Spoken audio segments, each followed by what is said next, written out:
What's the anatomical position of eagle pose, garudasana? So this is probably a familiar yoga asana to many of us. It's a pretty foundational balance pose in yoga. But what's going on anatomically here, like anatomical position wise? How are our joints positioned anatomically? So that's what we're going to look at here. And I wanted to take a moment just to focus on eagle pose because I know that can be a pretty tricky and confusing pose to kind of decipher with our movement eyes because there's like a lot going on here. Our limbs are all like intertwined and wrapped up, and there's just like a lot of movement has happened to bring us into the pose, but it can be tricky to understand just by looking quickly like what's actually taking place. And I just want to clarify that in the context of this video and this anatomical exploration today, we're just going to be focusing on the hips and the shoulders because the hip joint and the shoulder joint, those are the two main areas of the body where most like the main action is happening in eagle pose. It's mostly a shoulder and a hip pose. So that's what we're going to take a look at, both the hips and the shoulders. And we'll look at them one and then the other. So we'll start by diving into the hip joints at eagle, and then we'll take a look at shoulders. So let's dive in. So let's start off by looking at our hip joints and trying to decipher anatomically what position they are in eagle pose. So to give us a good framework for thinking about hip movement, let's just do a quick review of the directions of motion that are available to us at the hip joint. And hint, hint, these same directions of motion are also available to us at the shoulder joint, the glenohumeral joint specifically. And that's because our shoulder and our hip are both ball and socket joints. They're the two ball and socket joints in the human body. They're structurally similar and they move in basically the same ways. So we're going to cover these directions of motion, and it'll be the same for the hips and the shoulders. So keep this in mind because we're going to look at the shoulders in eagle in a moment. So both the shoulder and the hip, they can flex. This is flexion, and they can extend. So to flex, we move the limb forward and up in space. And for extension, we take those limbs back behind us. So there's that. Then both the hip and the shoulder, they can abduct. So that's move away from midline. And they can also adduct, which is like move toward midline or cross midline. And then we have rotation. So both the hip joint and the shoulder joint can externally rotate. So they spin this way, and they can internally rotate. So that's moving in the other direction. So that is 6 directions of motion we have available at these two joints. And then there's one more pretty important one for us to be aware of. And I find that this one's less commonly known, but it's important, especially in this conversation. We have a 4th set of movement pairings, and that is horizontal abduction and horizontal adduction. So I said before that this was abduction and this was adduction. And this is technically movement in the frontal plane. So horizontal abduction and adduction is when the limbs are first flexed to about 90 degrees. And then we take either, this is away from midline, this is abduction. And then this is toward midline, this is adduction. So that's horizontal abduction, adduction. It includes hip flexion. And then we take away and move into center. Okay, so that's kind of the range of possibilities for what's happening in the hips in eagle. Now let's look at that more specifically. So what I tend to find, and this is just my experience, but I tend to find that many people like to kind of interpret hip position in eagle pose based on hip position in another kind of similar pose, which is gomukhasana, which is this seated hip opener that we're probably pretty familiar with. This is where we stack our knees. This is gomukhasana. And you can see how this is definitely similar, has some overlapping similarities with eagle pose. Knees are also stacked. So again, this is just my experience, but I tend to hear the claim that gomukhasana is a pose in which our hips are in internal rotation, and therefore eagle pose is also a position of hip internal rotation. So I hear that a lot. But we want to take a look at what's actually happening at the hip in both of these movements. And I'll just say right from the start that it's not internal rotation in either one, not in Gomukhasana or in eagle pose. So in Gomukhasana, what's actually happening rotation-wise is it's external rotation. My thigh has rotated externally here. My inner thigh has lifted up, the outer thigh is wrapped down, and this is external rotation, not internal rotation. Internal rotation would be like that, but this is this. And a good way that I like to demonstrate this, I feel like this kind of helps us see it a little more clearly, is that most of us tend to know that double pigeon, that's this hip opener, the double pigeon is a position of hip external rotation. That's pretty widely accepted. Pigeon is an externally rotated pose. So what do I do to get from double pigeon to Gomukhasana? I simply adduct my thighs. I brought them toward and then across midline. And that's all I added on. So I actually maintained external rotation. See how this is pigeon, this is Gomukhasana. It's still external rotation, but we have just added on adduction.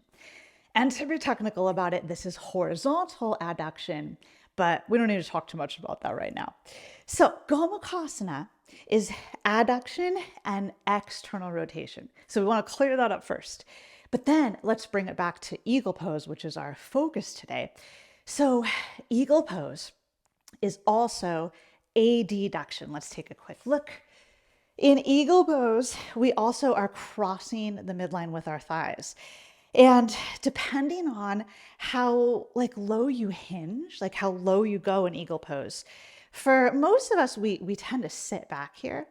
And so we may roughly get to about that 90 degrees of hip flexion, somewhere in that range. So in that case, I would suggest that for most people, your stereotypical eagle is actually horizontal adduction, because this would be regular adduction, but this is not eagle pose, right? In eagle pose, we've sat back, we've flexed at our hips, and then we've crossed the midline.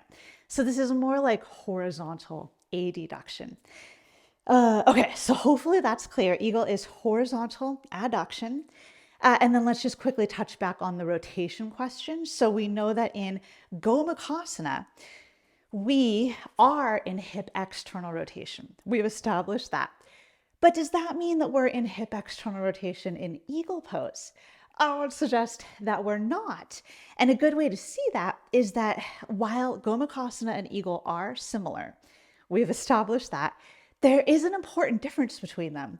And that is that in Gomukhasana, we are down on the floor. So we're down on the floor, and what that means is the floor has effectively kind of lifted my foot up.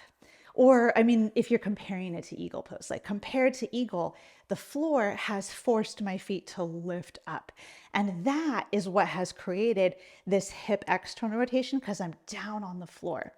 If I were to take this, kind of visual of Gomukhasana, but then lift back up, can I do that? Back up to eagle pose. Do you see how the floor is no longer lifting both feet up, creating external rotation? The floor is not doing that because I'm up. So instead, I'm not in external rotation.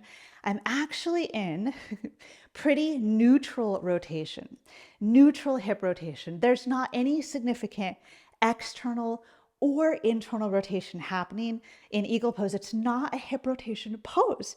It's purely hip adduction, and probably technically for most people, it's horizontal adduction, no rotation. And I do know that some people might hear that and be like, but wait, because I tend to hear claims and ideas out there that, well, you can maybe be a little bit in some internal or external rotation in eagle pose. And that may be true because there are some differences. Sometimes we don't hook the foot behind the shin. Like sometimes the foot is like this, not hooked. Sometimes we hook. And then there can be slight differences to how you might position your ankle in that hook. So possibly, potentially, just if we take those factors into account, that may, depending on the body too, everybody has different bony structures, there's variability. So there could be slight degree of external or internal, maybe depending on the person. But if that is there for a single individual, it's very slight. It's not Eagle pose, regardless of like whether it's a couple degrees in external or a couple in internal, it's not going to be significant. It's not really turning eagle pose into a pose of internal or external rotation, because we're not really even getting into like mid-range, let alone end range in those directions of motion. And still, I would suggest that for most people, it's pretty much just neutral. It's pretty much just neutral. Like maybe if I tweak my ankle, I maybe rotate, I don't know, half a degree toward internal or half a degree toward external. Super minimal, not important when we're talking about just like the general directions of motion for the hips. So hopefully that has helped clarify how we see what's happening here in the hips and eagle. That's the anatomical position. And now I just want to add one point about what some people might call like effort in the pose, or maybe what I would call like action, muscular action in the pose. So this is an important distinction that I know we tend to intermix often when we're thinking about our yoga poses and movement in general, and it can lead to some confusion. We want to ideally remember that anatomical position, like here's eagle pose, anatomical position is different than like action, like muscular action or force generated or effort within the pose. Those are two different concepts. Here's an example where I tend to see them conflated, and I think it's confusing and unhelpful when this happens. I'll often hear that eagle pose is a pose that like works our adductors, or it's like a pose that might, quote, strengthen adduction. So adductors are the inner thigh muscles and they do adduction. So I'll often hear this idea that eagle pose is a pose that like strengthens the hip adductors. But we want to point out that just because we may be in a position of adduction doesn't mean that like effort wise or muscle activation wise, it doesn't mean that that we're actually actively working the muscles that create the adduction. So hopefully that distinction makes sense. Just because you're in a position doesn't mean that you're necessarily working in a certain way in that position. And I would suggest that for most of us, just the baseline standard way that we practice eagle is without much effort in the lower body at all, because we basically intertwined our legs and just kind of locked them there. So they're just hanging out. I know there is some effort as far as like, we're holding ourselves up in basically a kind of a squat position. So there's some effort like in the quads and in the glutes, maybe because there's an element of a squat here. But as far as adduction or like abduction, that's not happening in eagle pose because you interlock, the legs lock themselves in, and then you sit down. There's no active engagement toward midline that would actually turn the adductors on and potentially start to light that up.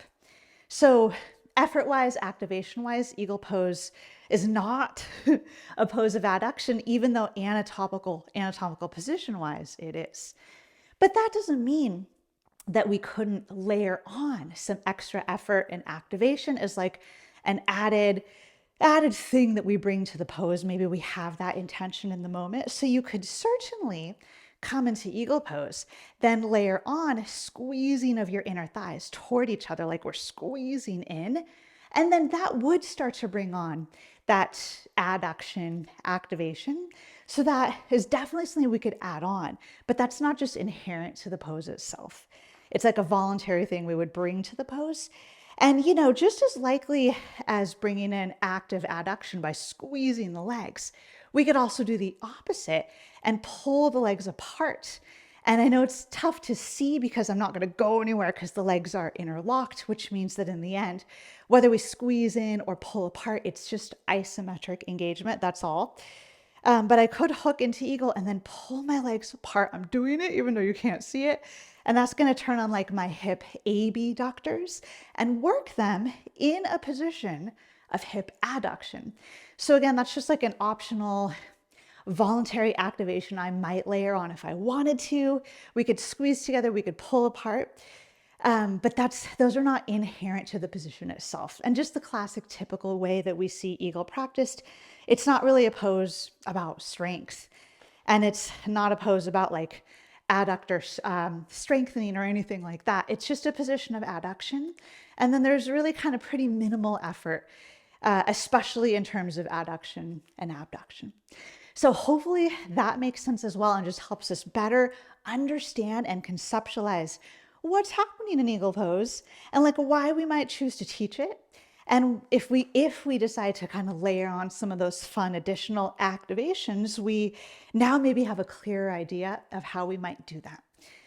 So that's a good covering of the hip joint and what's happening anatomically in eagle. Let's turn our attention now to the shoulders in eagle pose. Now let's turn our attention to the shoulder joint in eagle pose and see if we can decipher what's happening anatomical position-wise in these eagle pose arms. Like what's up with the shoulder here? So first of all, just a quick reminder that we're mainly focusing when we say the shoulder today and the shoulder joint, we're talking about the glenohumeral joint, which is where the head of the humerus, the upper arm bone, articulates with the scapula or the shoulder blade in the glenoid fossa or the shoulder socket. So that's a lot of anatomical terminology, but that's our main focus. There is also the scapula, the shoulder blade on the upper back, and it also is moving in eagle pose, and we'll probably mention that as well. But the main focus is the ball and socket joint of the shoulder joint, and as you'll see, that mirrors the ball and socket hip joint that we just covered when we looked at the lower body or the hip in eagle pose. So, what is happening here in these eagle arms anatomically? Well, we went over our directions of motion back when we first talked about the hip, and we talked about like flexion, extension, because the hip and the shoulder, all these directions are the same. So what's happening in eagle pose? Well, we tend to lift our arms or flex the arms roughly to about 90 degrees, and then we bend the elbows, and then we cross midline and intertwine our arms. So it's kind of that combination of movement. Now, if you remember when we broke down the different directions of movement, we talked about so there's flexion, there's adduction, which is like crossing the midline. And I'm sure your movement eyes know that we've got some adduction happening in our eagle arms because the arms are crossed like this. And then there is also horizontal adduction, which is technically that movement of crossing the midline that happens once you first come to 90 degrees of flexion and then you cross. So I would suggest that eagle pose is definitely an anatomical position of horizontal shoulder adduction. So that's really what's going on, and that's actually the main thing that's happening in eagle. It's technically not regular adduction because that is adduction in the frontal plane. But we all know in eagle pose, we've lifted the arms and it's here. So it's really horizontal adduction. Now, let's just quickly look because I know that this can be tough to see, I know, and it's been tough for me in the past as well. But let's talk about the rotation question because we had that come up with the hips as well. We discovered that in eagle pose, the hip joint it's neutral in regard to rotation. There's not any significant external or internal rotation in the hip in eagle. It's basically just a pose of horizontal adduction, and that's it, no rotation. I would suggest that it's the exact same for eagle arms. It's the same. This is just a pose of horizontal adduction at the shoulders, and no rotation is taking place. But I know because I see it stated out there in the yoga world quite a bit. I know that there are ideas that in eagle arms were in external rotation. And I also hear ideas that in eagle arms were in internal rotation. So there's kind of both ideas out there. But again, I'm suggesting there's no rotation. It's not a pose about shoulder rotation. It's a pose about shoulder horizontal adduction. And here's a way that I find helpful for understanding this. So take a look at me with my arms by my sides. This is your classic anatomical position, and it's just a good point of reference for understanding where joints have moved in reference to just kind of this neutral, we could say. So here I am and nothing's happened. I'm just in neutral. It helps to see shoulder rotation if you first bend the elbows. So at least for me, this is really helpful in conceptualizing what's happening rotation-wise. So from anatomical position, I bend the elbows and nothing's changed in the shoulder. The shoulder is still in anatomical position, but I bent the elbow. Now I can see that. So here I've got no rotation happening in the shoulder. But if I took my hands out wide, if I swing the hands out wide, this becomes external rotation of the shoulder. The glenohumeral joint is externally rotating. And then if I bring my arms like this and kind of cross them, then I brought in internal rotation. So internal, external. And do you see how it's just kind of the swinging of the forearm helps our eyes kind of understand what's happening up here at the shoulder? So no rotation, external, internal. Now let's start back in no rotation and let's add flexion, shoulder flexion of about 90 degrees. Now I'm getting closer to eagle, right? And then to come into eagle, I simply adduct, horizontally adduct to be super technical, and then I wrap the arms. And nothing has happened rotation-wise. This is, again, no significant shoulder rotation. If I wanted eagle pose to be like internal rotation, then I would internally rotate. Then it might be something like this, like hug the arms. That would be internal rotation. But here, this is just neutral because unwind it, bring it back here. This is neutral. And again, if I wanted to bring in like external rotation, like if eagle were an external rotation pose, then it would need to be something like, and it's tough to do. We tend not to have much range of motion in external rotation once the arm is in flexion, but it would be something like the hands, I don't even know if you can see it, but the hands would pull away from each other. That would be external rotation. This is neutral. That would be external rotation. But it's not that. It's just hooked. The arms are hooked and we've got neutral rotation.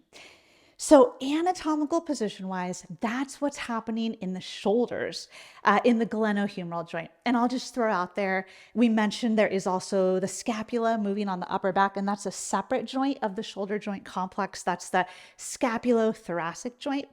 So with regard to the scapula, they have broadened on the back. They have broadened, and that's the position of protraction. So if we want to be really anatomically like technical about it, we've got the shoulder joint, the glenohumeral joint, in horizontal adduction. And if we want to bring in the scapulothoracic joint, then we could say that there's protraction at that joint. But that's a separate joint from the shoulder joint. Okay, so hopefully that makes sense about the anatomical position of the shoulder in eagle. Now, when we talked about the hips in eagle, I also talked about this idea of effort in the pose or like muscular activation, and how activation is not necessarily the same thing as anatomical position. So anatomical position is just the position of your joints. And then activation or like muscular effort is something different.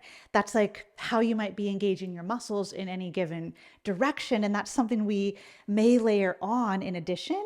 But like inherently in eagle pose, actually both the hips and the shoulders, inherently in these poses, we don't really have much effort happening. And that's because the limbs are simply intertwined and they're kind of locked in place. They're locked in place here. So, and again, we talked about this in the lower body already, but in the upper body, I don't come into eagle pose and then actively push my arms toward each other. Like that's not happening. I just wind up and then I park my arms there. And there's really not much happening as far as like activating our muscles. There technically is, of course, because we have flexed the shoulder to 90 degrees, there's definitely some activation happening in like say the anterior deltoids in order to maintain shoulder flexion at 90. So there's some activation shoulder flexion wise, but in terms of like adduction, abduction, or internal or external rotation, there's no effort in any of those directions because we're just interlocked there and we're just hanging out. We don't need to work in this pose. So hopefully that's clear. In your classic eagle arms, there's really nothing happening activation-wise. But we could, of course, choose to layer on some activation. This would be voluntary and it would be additional, something we're adding to just like the base way that the pose manifests. So we could come into eagle pose. And then we could say, try to pull our arms apart. So we're hooked up in eagle, the arms won't go anywhere. This would be isometric, but we might try to do this. And I'm moving just for effect so you can see, but nothing would happen and I would be pulling my arms apart. And I really like that. I teach that sometimes in my yoga classes. So that would be coming into eagle, and then we layer on a conscious activation of this like horizontal abduction, but we're staying in eagle, so it's isometric. So we could certainly add that on. And then we also could add on the opposite direction where we're pushing the arms into one another. So instead of pulling apart, we push in. And then that would be adding on horizontal adduction, like actively adducting. So we could add that on.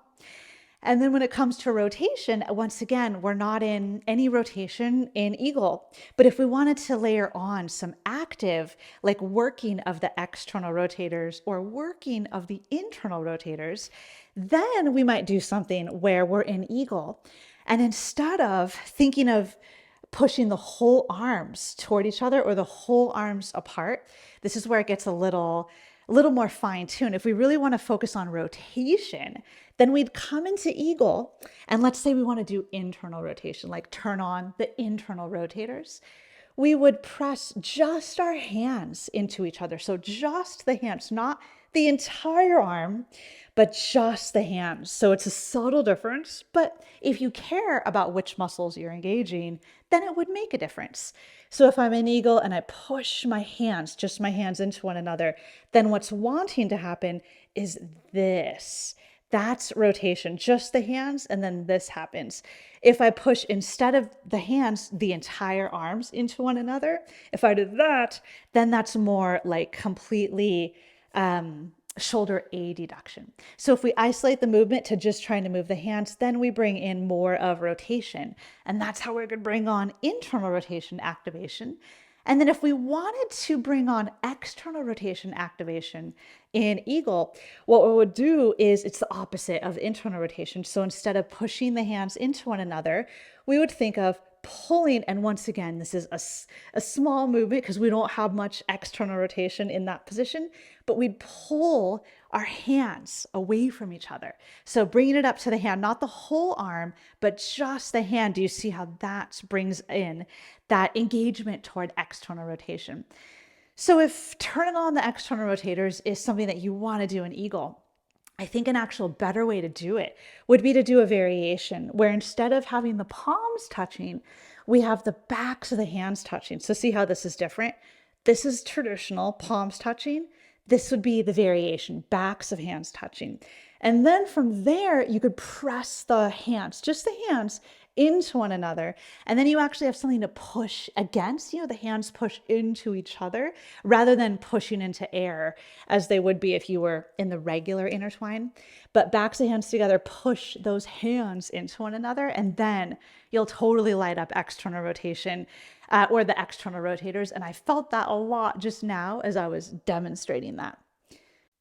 So that wraps up our look at the anatomical position of eagle pose, garudasana. I hope you found this helpful and informative and clarifying for your movement eyes.